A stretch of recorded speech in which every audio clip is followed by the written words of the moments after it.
In Turkey lives the most remarkable painter, Esref Armagan, an artist born without eyes. No one can call me blind. I can see more with my fingers than sighted people can see with their eyes. Esref proves that you don't need eyes to see.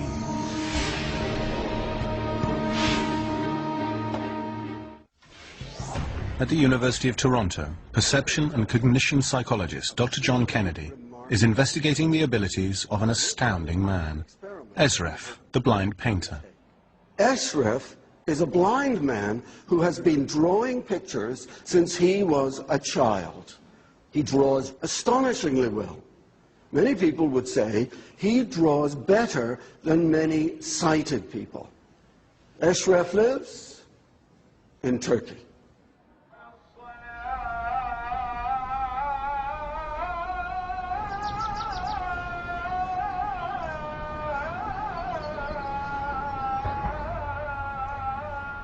Esref Armagan has a genetic mutation that caused him to be born without eyes. This seeming defect has given him the most remarkable power. While he paints a landscape he cannot see, this artist is changing everything science has assumed about vision.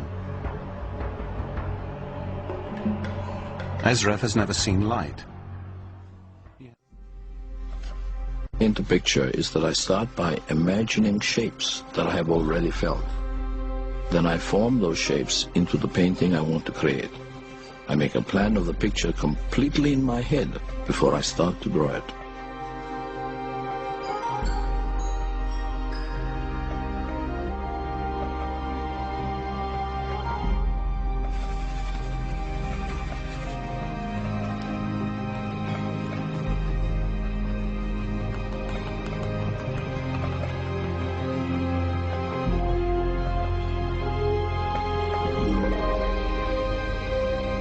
What's astounding about Esref's paintings is his use of color, shadow, and composition.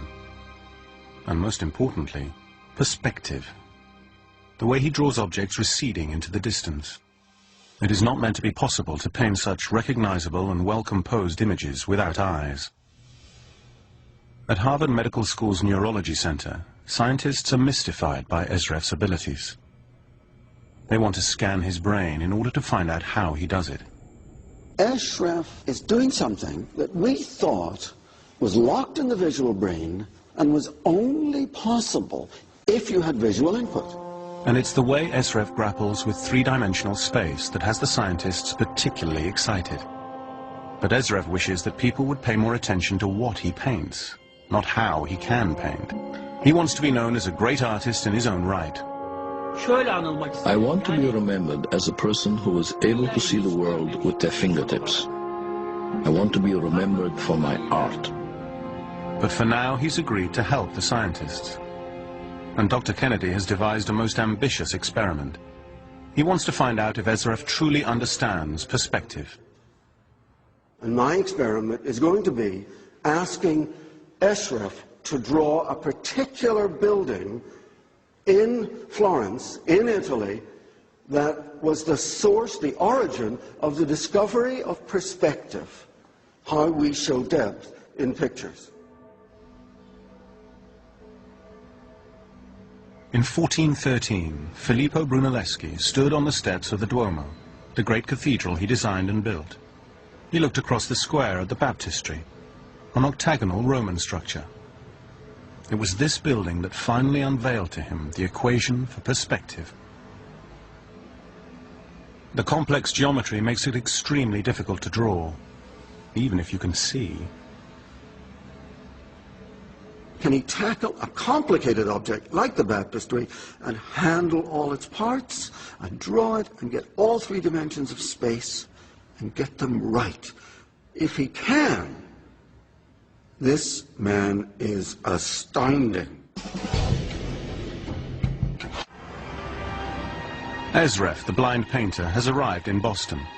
He's agreed to meet the world-renowned neurology team at Harvard. They're amazed by him and want to know how a man without eyes can paint such incredible pictures using scale and perspective.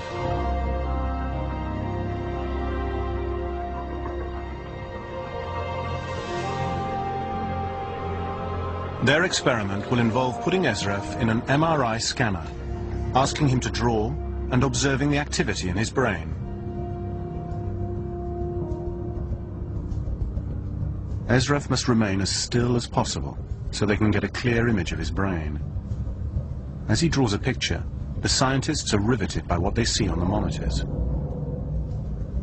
Regions of his brain that shouldn't have any activity due to his blindness react in an extraordinary way. The visual parts of the brain, the ones that for normal-sighted people light up like Christmas trees when we're looking at things, those became alive and excited and incredibly dynamic whenever Esref was thinking of drawing in perspective. What Esref's MRI results reveal is something groundbreaking. Esref's brain shows us that vision involves more than just the information brought in through our eyes. Vision, it turns out, also involves our ability to understand space.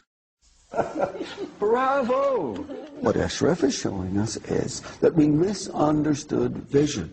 So we thought pictures are creatures of vision, because they're dealing with distance and direction and angle, and now we realize all of those things are available to touch as well, and so we can have tactile pictures as well as visual pictures.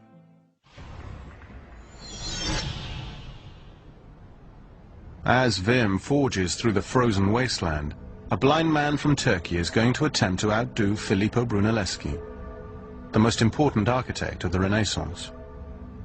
I'm going to ask Esref to sit here where Brunelleschi was and draw this building.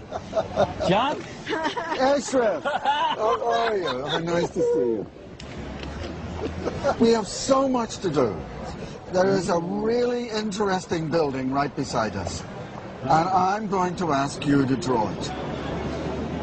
First, we got to find out the shape of the building. There's the side, right? Then you come to the corner, and then it goes at an angle. Esref has been given no prior clues about this building. He's entered into this experiment without knowing what he was going to be asked to do. What Esref must do is draw the sides of the baptistry upwards and downwards, so that the lines converge on the horizon. This is what Brunelleschi did, and this is what even now most sighted people get wrong. Okay, Esref, what I would like you to do is to draw the baptistry as if you're standing in front and the roof is far above your head and you're in front of one wall of the building. I'm good. Okay, go for it.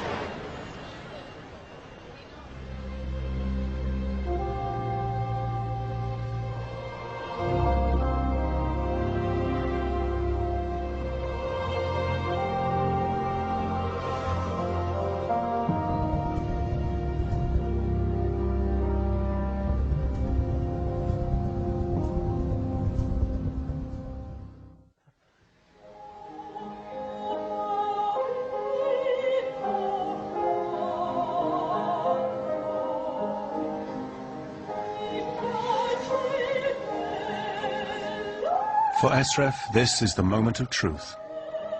He must draw the bottom two lines converging upward towards the top.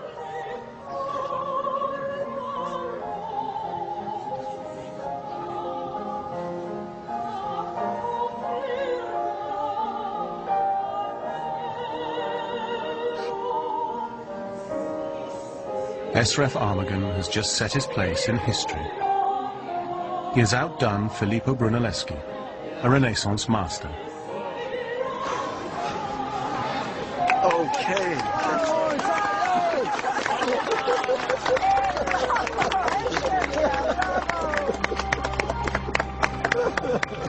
Bravo, bravo, yeah. Choki yaptın. This is a moment that happened first 600 years ago. The next time it happened was today.